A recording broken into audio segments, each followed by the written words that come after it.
Hello friends. तो आज हम करेंगे वेक्टर्स में आगे।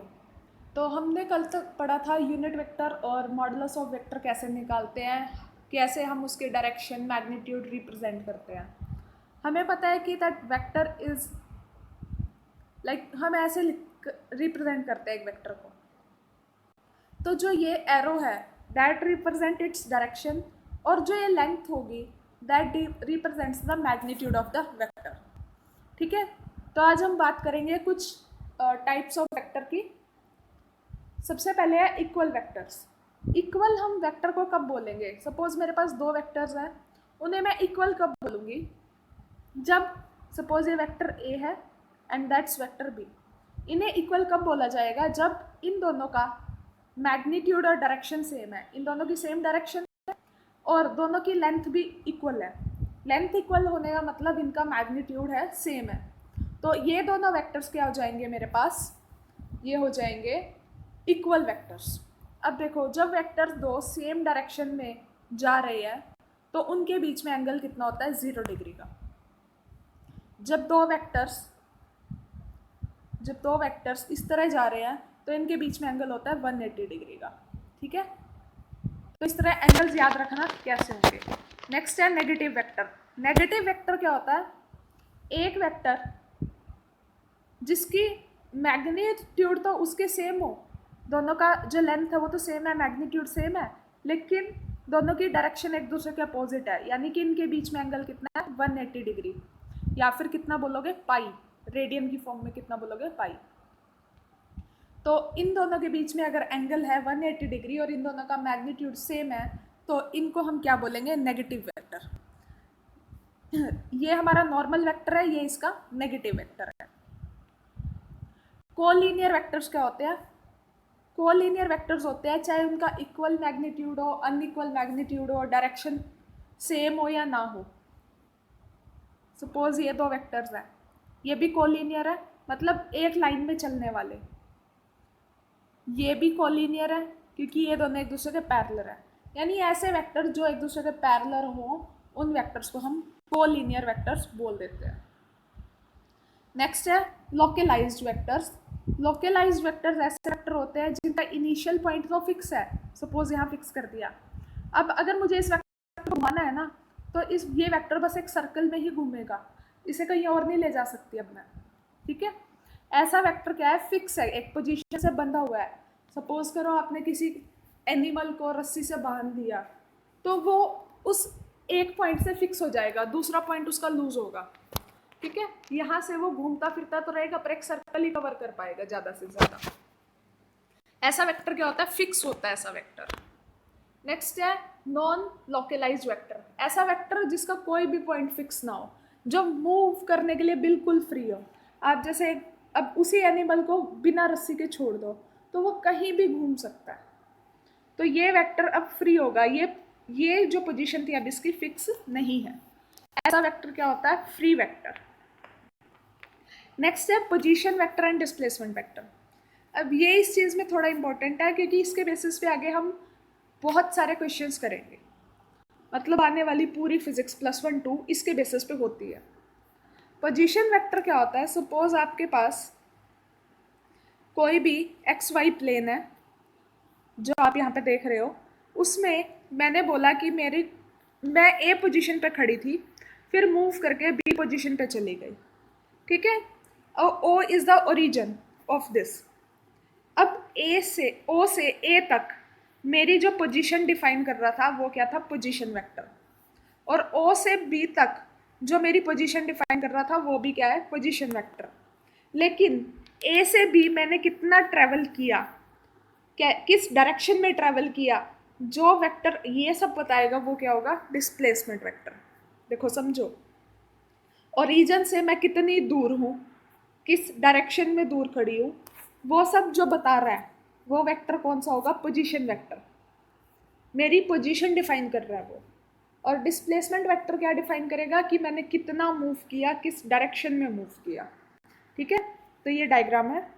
सेम ही डेफिनेशन है। Position vector of an object at an instant is a vector drawn from origin या फिर starting point two the position of the object. उस पोजीशन तक ऑब्जेक्ट की बनाता है।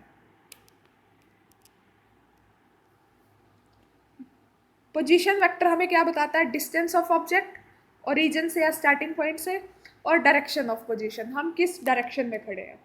ठीक है। डिस्प्लेसमेंट वेक्टर क्या बताता है? How much and in which direction an object has change its position.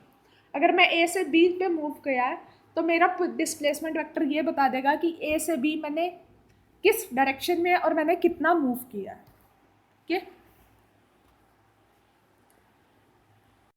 Next है रिजल्टेंट वेक्टर। रिजल्टेंट वेक्टर जो होता है वो क्या होता है? बेसिकली देखो, ये दो वेक्टर्स हैं। अब इन दो वेक्टर्स की वजह से जो फोर्स लग जाएगी ना, मतलब जो रिजल्ट आएगा इसका, वो तीसरी ही डायरेक्शन में होगा। कैसे होगा? सपोज करो आपके हाथ में ना एक पेपर है, छोटा सा क्रम्बल किया हुआ, आपने ऐसे क्रम्बल कर रखा उसे, और आप उसे ऊपर से नीचे फेंक रहे हो। जब आप उसे ऊपर से नीचे फेंक रहे हो तो उसकी डायरेक्शन क्या है? ये, राइट। फिर आपने क्या किया? यहाँ से कोई कूलर चला दिया, ठीक है, बहुत तेज हवा आ रही है, फैन ऑन किया यहाँ से कोई, उसकी वजह से अब इसकी डायरेक्शन क्या है? ये, यानी कि ये आपने फेंकते हुए कूलर चल रहा था। अब क्या हो रहा है? हम इधर फेंक रहे हैं, लेकिन वो क्या हो रहा है? फैन की वजह से ये डायरेक्शन भी मिल रही है, यानी उस पेपर पे एक साथ दो फोर्स लग रही है, दो वेक्टर्स अप्लाई हो रहे हैं। अब वो ना तो इस डायरेक्शन में जाएगा ना ही इस डायरेक्शन में। खुद करके देखना, ये वो कुछ टेढ़ा होके इधर चला जाएगा। यानी कि एक वेक्टर ए लग रहा था, एक वेक्टर बी लग रहा था, उसकी वजह से कोई तीसरी ही रिजल्ट मिल गया हमें, आर। तो क्या होता है? दो वेक्टर्स से the resultant vector of two और more vectors is defined as the single vector which produce the same effect. अब उन दोनों की वजह से जो इफेक्ट था वो थर्ड वेक्टर डिफाइन कर रहा है। उस थर्ड वेक्टर को क्या बोलते हैं हम? Resultant vector.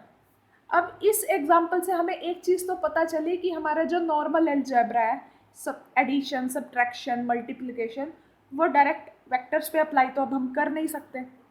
अब हम इस वेक्टर को और इस वेक्टर को ऐड करके ये वेक्टर तो बना नहीं सकते।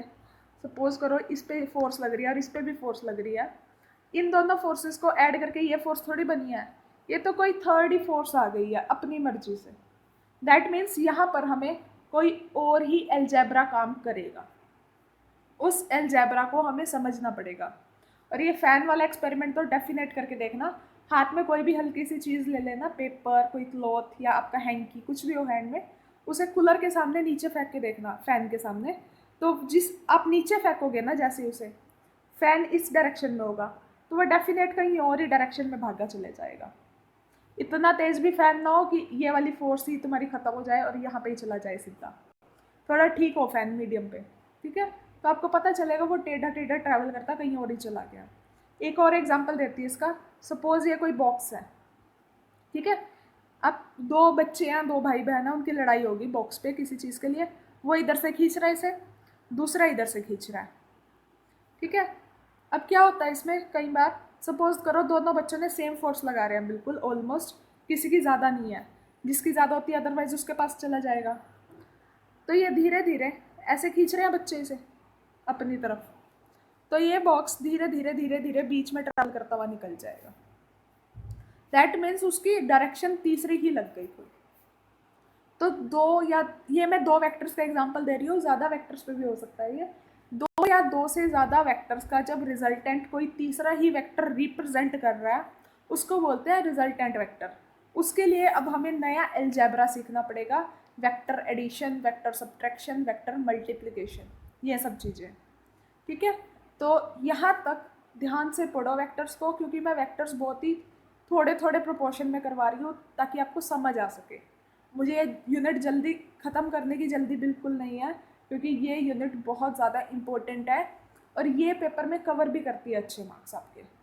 तो बेटर है आप इसे अच्छे से सीखो, ठीक है। अगर आपको कोई क्वेरी हो, कोई प्रॉब्लम हो या कुछ भी, कोई सजेशन हो, एनीथिंग, आप नीचे कमेंट में मुझे बता सकते हैं।